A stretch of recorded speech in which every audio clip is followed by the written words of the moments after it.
Out of the currents of the swirling winds, once fell something that was neither animal, human, nor divine. Strained, for it could no longer spiral high through the breathing airs. It looked just like a male human athlete, but with an epicene appearance and an off-kilter deportment. After it laid for hours in drizzly fields on a cloudy afternoon, the creature was found by a newlywed couple walking their dog, celebrating their mirthful togetherness. As they lived in remote country lands, they took this peculiar man home to their humble little farm and gave him food and shelter for many weeks. Too proud to speak with mere mortals, he kept silent, yet alone at night he wept, reviewing his own sob story of ill fate, pondering over his fall from grace and the loss of his powers, contemplating his own ruin. One day, with a wistful voice, he spoke to the young couple. He who used to march with seraphic kings must now walk between common men. I am hiding in this den, whilst mine is the earth and everything that's in it. And so he left their house and roamed the earth for many a year. He had been around the world and spoken with millions of souls.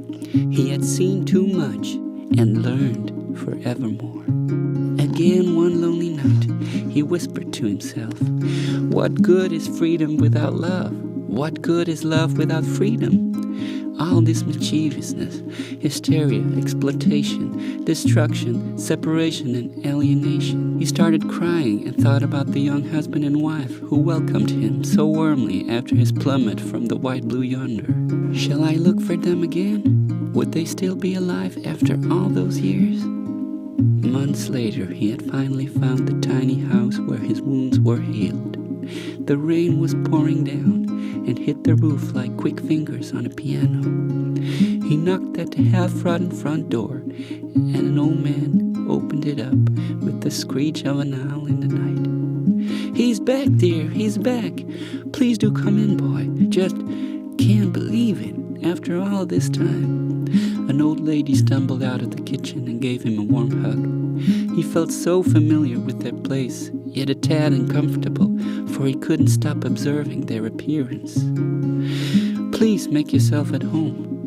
They gathered around the wooden table on which the old lady had put some cookies and a cup of tea for their unexpected guest, astonished as she was and just couldn't get over it. My, you look exactly the same as then. All this time, in which year was it that we found him, dear? Her husband replied with a husky voice. "It was the year we had moved in here, darling. So that's 63 years ago." She interrupted him, grabbed her head and shook it. "Your looks are exactly as I remembered them."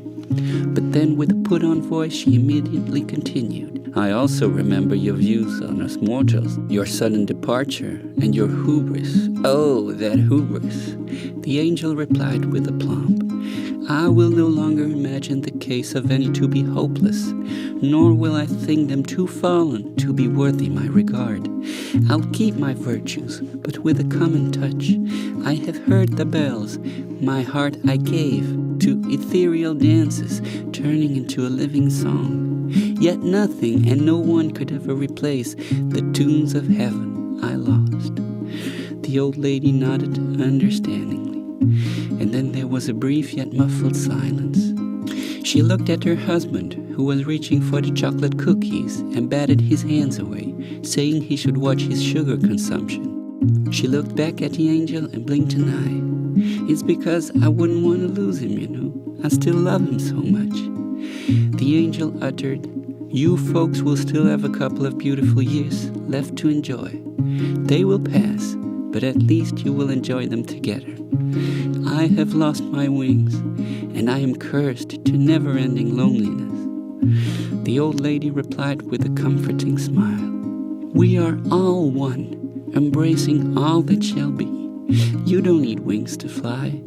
Now that the truth came home, you can be free and loving. You will lift off in your thoughts and fly again from your consciousness to the stars of infinity.